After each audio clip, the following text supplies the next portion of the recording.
when you and I were planting, this stuff was kind of starting, but man, it's really, it's almost like if you don't want to be in some kind of cohort or be in some kind of relational network, it's because you don't want to be rather than you can't find one. Oh yeah, for sure. Yeah. Yeah, absolutely. Yeah, when I was dying to find those things we were planting in 09, those early days. I think, I heard somebody say every pastor needs a counselor, a coach, a pastor, and a friend. And I think that's so true. Like having a counselor, somebody's going to help me look a little deeper. Having a coach, somebody's going to help me set some goals, reach those goals. A pastor, somebody's going to speak into me and from my spiritual vitality, give me the truth of God's word. And then somebody also that can just be a friend and that I can sit with and be vulnerable with. And I think all those are so critical in those relationships so that we don't stay in that space of isolation. This is Breaking Barriers, where we help pastors and churches grow so that they can go.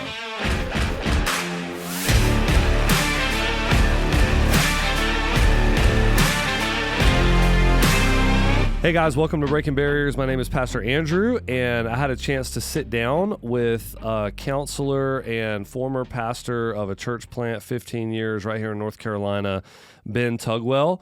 And we had an opportunity to really talk about how, as pastors, we process some of the harder parts of ministry.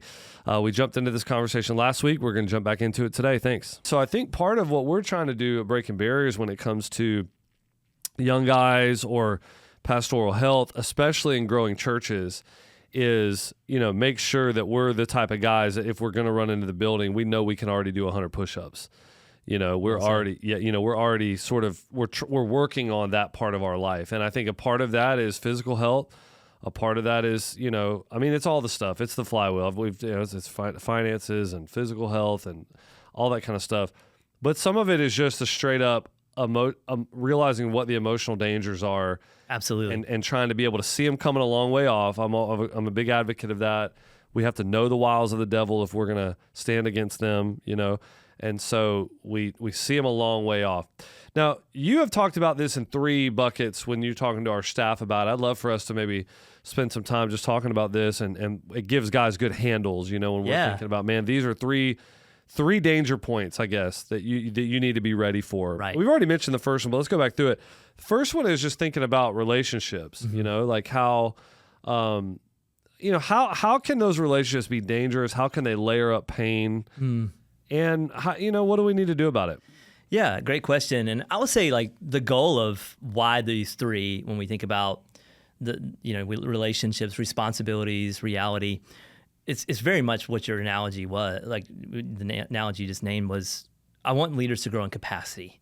And how do we grow? How do we build that muscle so that we can take on the demands of pastoral ministry? And I love the work of John Townsend and Henry Cloud. They have a book called Integrity, interestingly enough.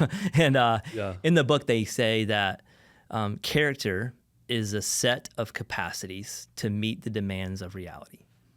So pastoral ministry, you go into it and you're like, well, I could be a pastor of a church planter of a church plant of 100. Okay, what about the internal work that you need to do? Not just the systems and structures to get to 200 or 300, but what's the demands of reality that your character would need to get to 200 or 300 or 1,000? Right.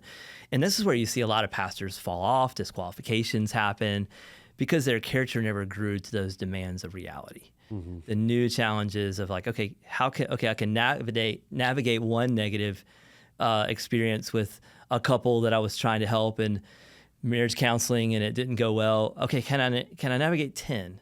Can I navigate 20 over time?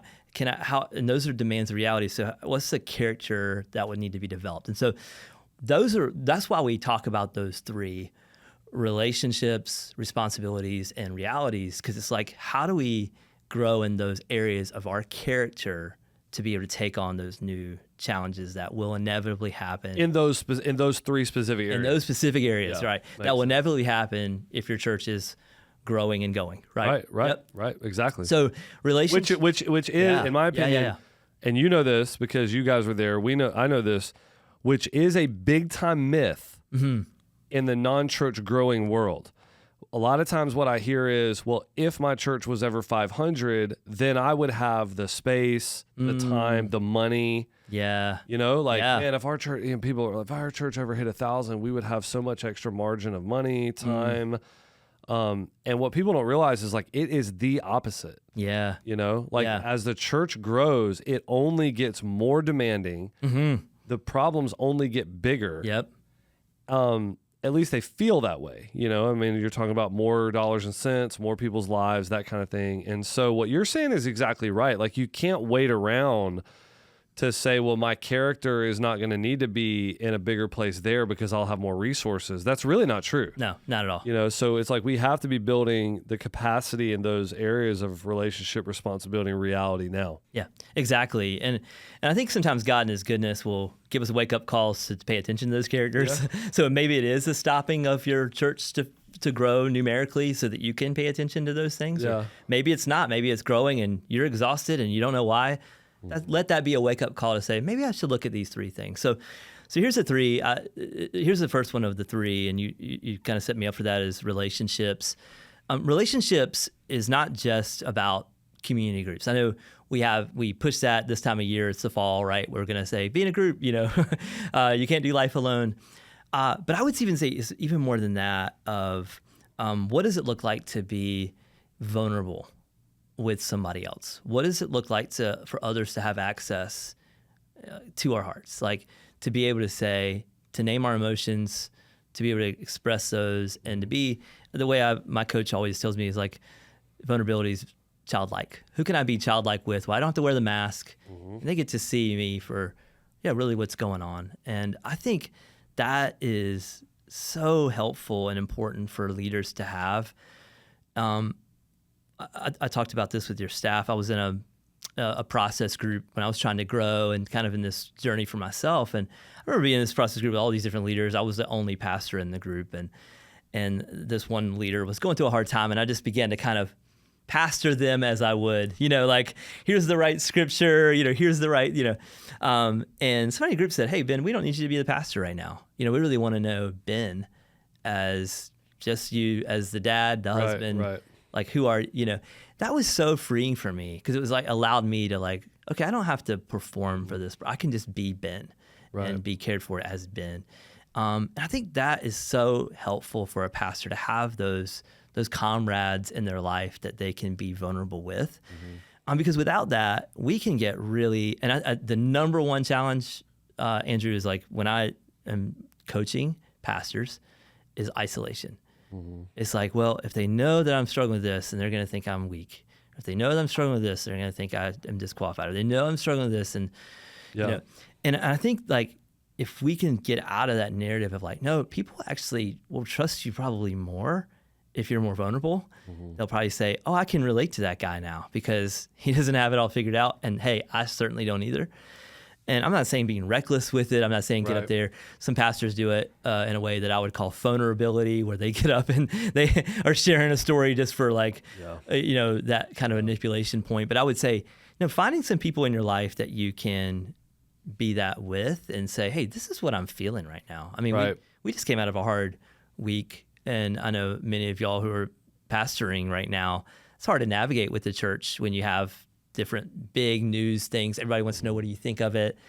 I think it's a good question to like kind of do what Paul tells the Ephesian elders, like, hey, pay attention to yourself and the flock that the Holy Spirit's made you an overseer. What does it look like to pay attention to yourself? And what does it look like to like, not just let you and the Lord, like you communicate and commune with the Lord on that, but like, what does it look like to let somebody else in?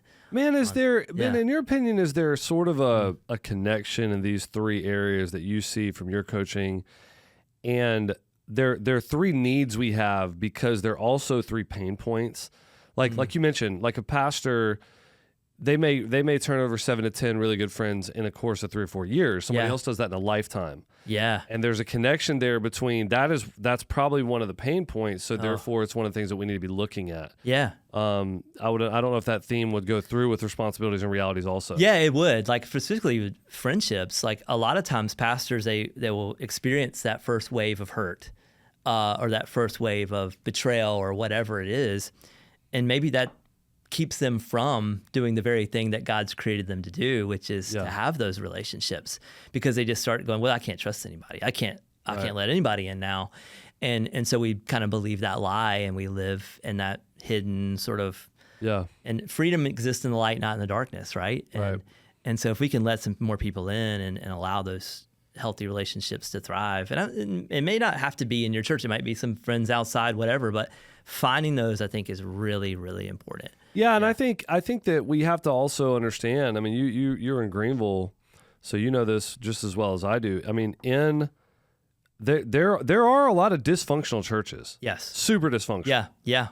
You know, where pastor says, "Hey, man, I'm dealing with depression," and might get fired. Yes. You know, or hey, man, I need some friends so I can confess things. And the second he confesses it, they run to the deacon board. I mean, it's like, man, that does happen. Yes. More than we would like to admit. And so, you know, maybe just my 2 cents is like, maybe there needs to be a starting place for guys that might be in this situation of them. We're like, if a guy's in the very front end of saying, man, we are in a dysfunctional, backward church that I feel like God's brought me here to turn, you know, then maybe we need to have some of those relationships outside of that church. Yes, absolutely. And there's a lot of opportunities for that right now. I mean, we're now, you know, when you and I were planting, this stuff was kind of starting, but man, it's really, it's almost like if you don't want to be in some kind of cohort or be in some kind of relational network, it's because you don't want to be rather than you can't find one. Oh yeah, for sure.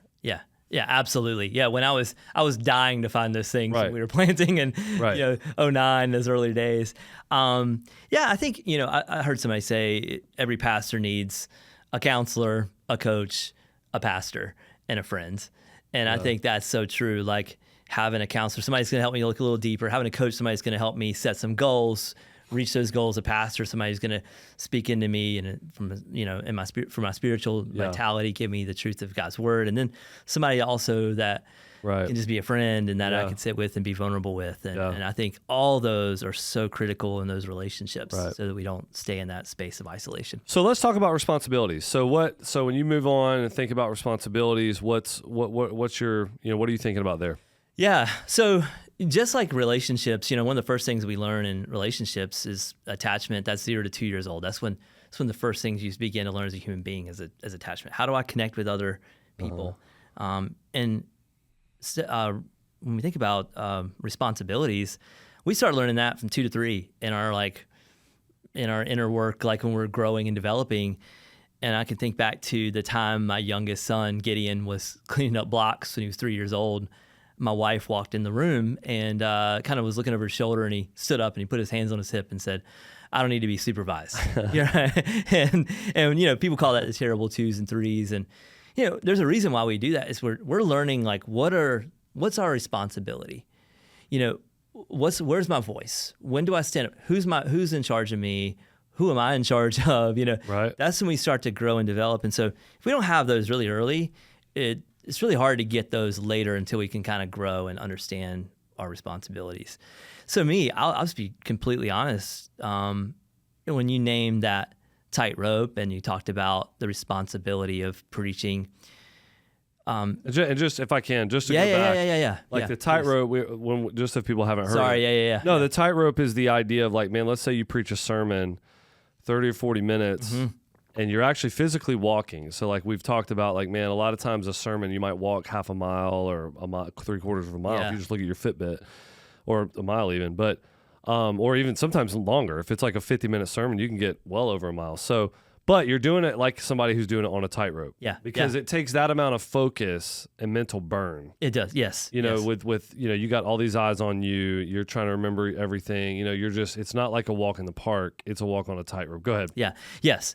And so that tightrope, you come off the stage and then you're walking in the lobby and you're trying to navigate these relational things. Well, for me, like, I was a people pleaser in my earlier days and a recovering people pleaser now. Yeah. And so, you know, if I am walking through a lobby and I see, man, a face that maybe looks upset, I'm like, oh, it's something I said, and I need to go make that right or whatever. It's probably that one thing that's in my head that was you know, or, oh, there's a small group leader that's not liked how we rolled out our plan this year, and I need to make that right. You know, so all that's also a tightrope. that's also causing my heartbeat to come up. And I think what's helped me navigate that is, well, you could just say, well, Ben, get over it. You're just being whatever. But like, I would say what's helped me navigate that has been, and naming what is it that I'm responsible for. I'm not responsible for how that guy feels about this. And I need to trust that he can be an adult and come to me, talk to me about it. Because if I keep doing this, man, I'm going to be exhausted at the end of the day, which is what caused a lot of exhaustion in my earlier ministry days.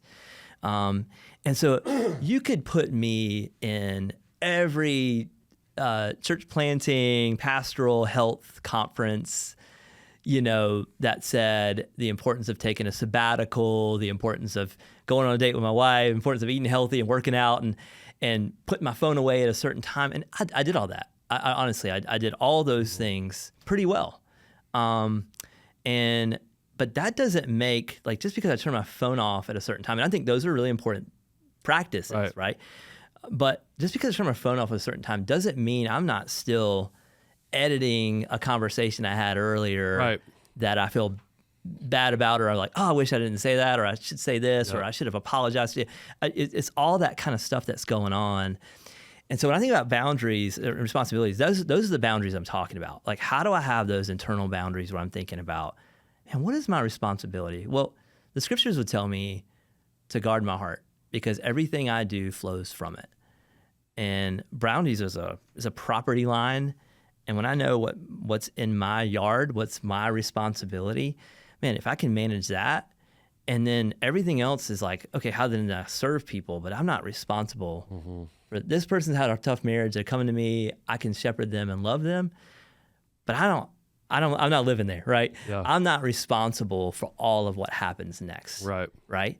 I can do my very best to care for them and love them. I always fascinated by Jesus and the way he communicates. I mean, I remember going through John with a brand new believer, and he was like, man, if I didn't know better, Jesus seems like kind of rude at times. He was like just kind of shocked at how Jesus was so definite on what he was doing. Like, times he'd be away and he never explained why. And the disciples were like, where were you? He's like, I was alone with my Father, right? You think of feeding 5,000, everybody's looking for Jesus. He just takes a boat ride and goes across the sea, and they look for him, and he's like, yeah, I was just talking to the Father. It's like, he's just so sure of who he is, and as a people pleaser, I'm like, oh my gosh, he should explain himself more or something like that. Yeah. But he didn't. He was clear on those boundaries, and I think that's a really important step to take, I think, for capacity. Man, it's so true, man. I think of the three things that you talked about, that one really hit me the most, because you can really play it out. Yeah. Someone says to you, hey, are you guys free Friday to come over for dinner? You don't have the energy for that. What do? We don't just say, sorry, we're not able to do that. Thank you, though. Yeah. That's not what we do. Yeah. We say, sorry, we're not able to do it. And then we have this mental somersault of like, how do I create an excuse so that they don't feel bad, because I don't want them to think that I'm too good, or I don't want them to think that we're too busy for them. And now you've gotten off of your property. Yeah, exactly. Right? Because what my responsibility is to be very truthful with them. Hey, thank you. I'm really honored by that. We're not coming. Yeah. And I've done my responsibility. Yeah, it's it. But instead, I have taken on a more responsibility to say, and I'm responsible for how they all feel about it. That's it. Even though I'm not being rude, I'm not dishonoring God with my response. Exactly. And I'm not even giving a word. I'm not even doing the Proverbs thing. Like, I'm not even giving like a harsh word or something. Yeah. It's not even a word that's not in due time. Exactly. It's just, I feel the responsibility that they aren't hurt by it. Yeah. I think another good example for pastors is, if you've ever written a 1-paragraph email that took you more than about 7 minutes to write. Yeah. Right? How many times do we do that? Yeah. We sit there and write one email for 45 minutes. Just so you know, I'm trying to... read it, write it, erase it, write it, erase it, write it, erase it. ChatGPT, a better response. Yeah. But the idea by that is, like, no, my responsibility is to let this person know what the next steps are. Yeah. My responsibility is not to let them know and then, be worried to death that it doesn't suit them or something like that. And I'm not making... I mean, guys, if there's something contentious, don't email about it. But you know what I'm getting at, right? And I just think that's really important. Like, a lot of our angst just simply comes from us taking things on that are not our responsibility. Yeah. I remember when I had, the the assistant that I had before. She was so awesome. She's on the mission field now.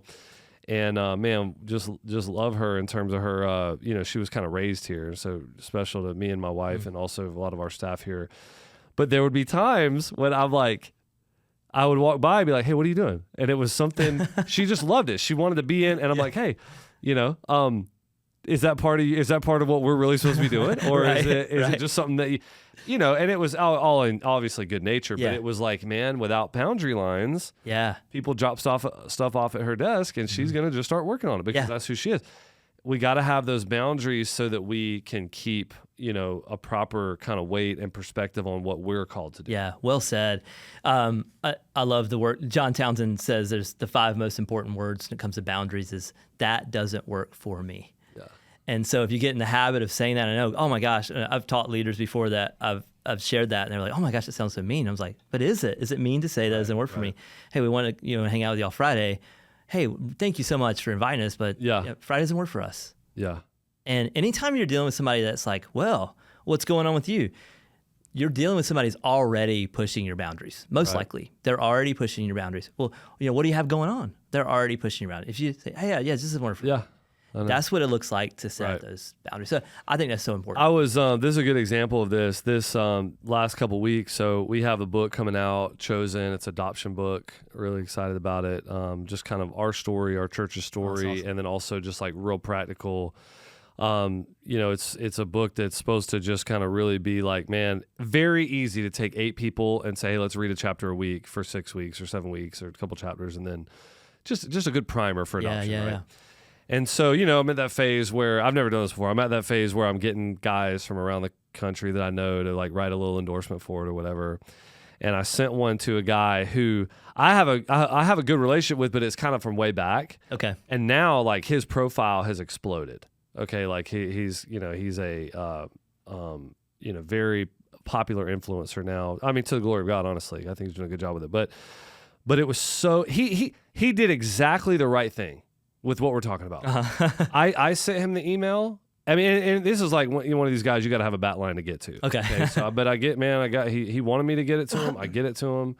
Sends me the most gracious 4 or 5 sentence email back. Man, I hate that I can't do this.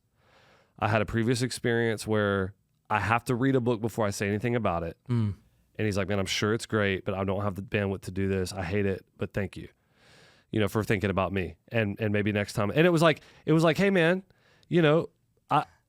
I feel like it was he was able to just kind of say like, hey, right now that's not on my property. Yeah.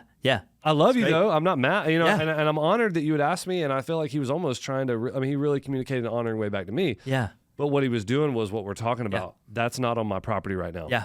And I can't do that. There's so much time and energy in that explanation. And I'm not saying we just need to be cold and calculated, but just clear of like, no, this doesn't work. Yeah, 3 or 4 sentences and he made it not cold and also was able to clearly communicate, I can't do this. Yeah.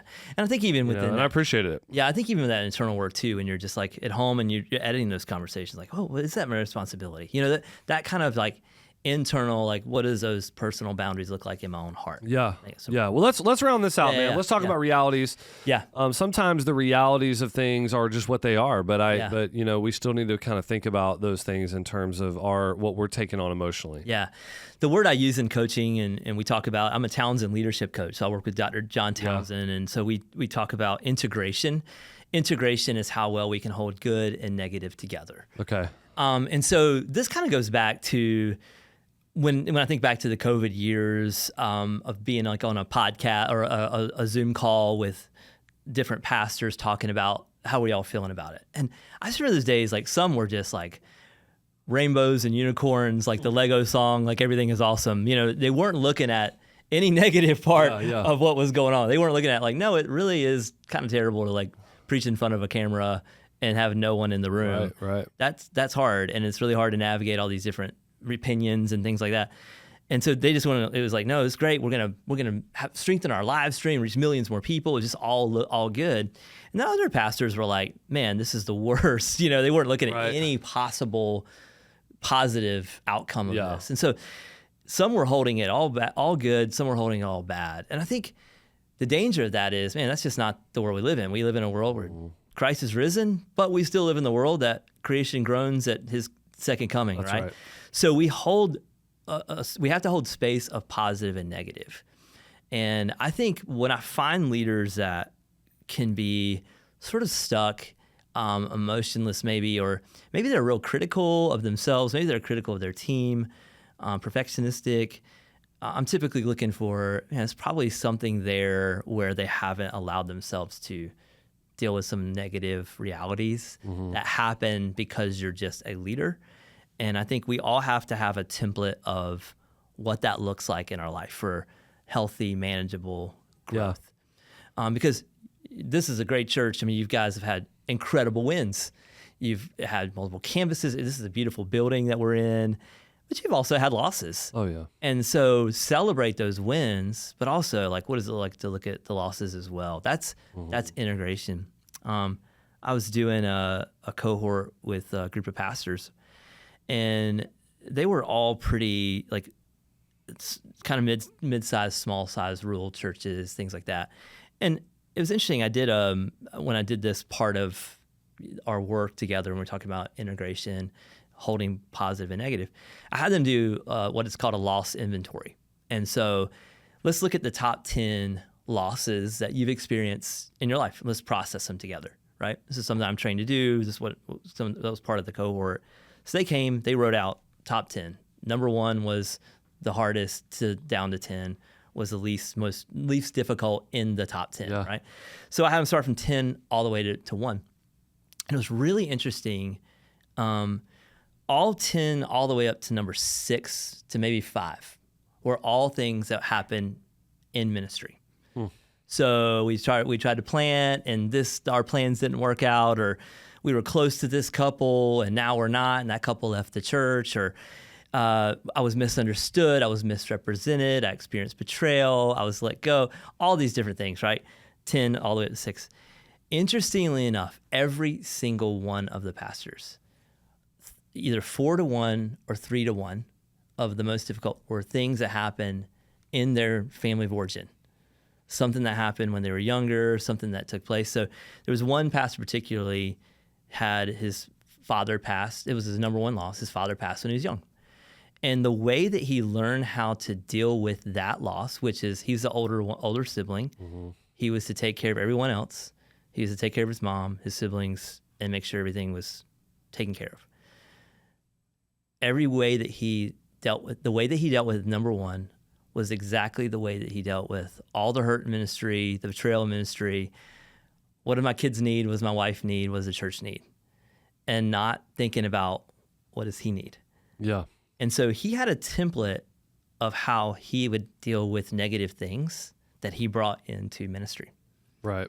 I think with so many pastors and leaders, that happens, honestly, at a staggering rate. Like, what's your template of how you integrate negative and positive? And whatever you learned probably as a young child is probably what you're going to bring in, unless you learn how to heal and grow and learn how to grieve well and learn how to celebrate good things too. Yeah, that's good. So it's almost, it's something you learned, but it's like, man, we don't need to leave that as a frozen, static way that we always respond. Exactly. That we can kind of reevaluate how do we look at things that are hard. And I'm kind of a grief evangelist. Like, I just think it's so important as far as growth. Like, helping leaders grow is helping them understand negative realities and positive reality. Like, how do you live in both? And I think there's so much scripture about it, right? I mean, there's 1/3 of the Psalms are about mourning, lament. Yeah. You have a book on grief called Lamentations. Right. Jesus is called the man of sorrows. You know, like, it is important to, and in times in Israel's history, God would put his people through times of lament. And I think it's important to look for the future and be excited about Christ's coming, his resurrection, but also there's a time to say, there are things that impacted me right now. I mean, this last week, it is sad, the things that we've seen in our country. And it is important to say, I feel kind of sad about that. And sometimes we can be like those first, like, how do we shepherd the church through hard times in our country and our nation? But how are we doing? How am I feeling about this? Have I grieved these things? Right. So I think that's so important. It's good, Ben. Man, thank you so much for coming on. Yeah. We're going to leave it there. Hey, guys, if you have not yet signed up for our Facebook group, it's a private Facebook group where we just talk about all things growing and going. We have a lot of people posting there, and if you got questions or if you got just things that you want to pop in, chime in on, little teachings, that kind of stuff. So make sure you sign up for that. Thanks.